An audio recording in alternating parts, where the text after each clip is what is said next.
Helo bawb, wel wi wedi cwpla popeth o'n i moyn neud just cyn bod y glaw trwm ma wedi dod. Fi'n gwneud ddilyw ar y ffordd heno, ond o'n i moyn cymoni'r ardd i gyd cyn bod fi'n ffilmo i Prynhawn da yfory, achos mae'n teimlo fel spel ers fi ala diwrnod cyfan yn yr ardd yn cymoni ac yn potian. A chymod, mae jyst neud chi dimlo mor dda jyst cael yr amser na i wneud pethau chi'n dymuno wneud. Fi wedi tacluso hen potiau fan hyn, planhigion o wedi marw, oedd na ford llawn potiau fan hyn, mae hwnnw wedi cael ei storio, fi wedi plannu gwely llawn saladau, hydredd, pactoi, rocet, letys fan hyn, mae dal llwyth dy fi fan hyn i blannu eto, fi wedi wynnu'r rhwng y cennin a'r brocoli dro fyna, fi wedi strymo a torri'r porfa rownd y gwlau, byddai'n barod i wacau hwn fori, fi wedi plannu one boc fyna neu bresych syniad, a fi wedi plannu hefyd colrabi, fi wedi bod yn chwynnu y cymoni o amgylch y dail bresych.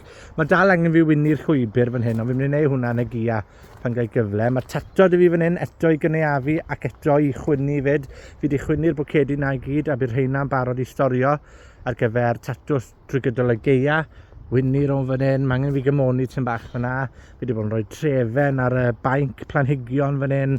Fi wedi cymoni'r gwely na dro fyna oedd gyda tato yn y pridd fel ar y brawdd.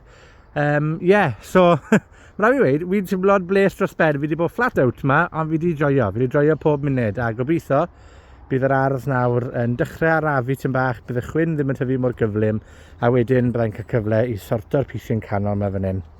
A dechrau llenwi pob bwlch sydd ar ôl yn barod ar gyfer yr hydref a'r geia. Achos pidwch â gadael bylchen yr ardd, mae dal modd tyfu shw gwmyn o gnydau yn ystod misoedd oer y geia. Ond mae hwn wedi rhoi yn bregeth, felly dwi'n mynd i fynd nawr, disio bach o de, cawod a setlo am y nos.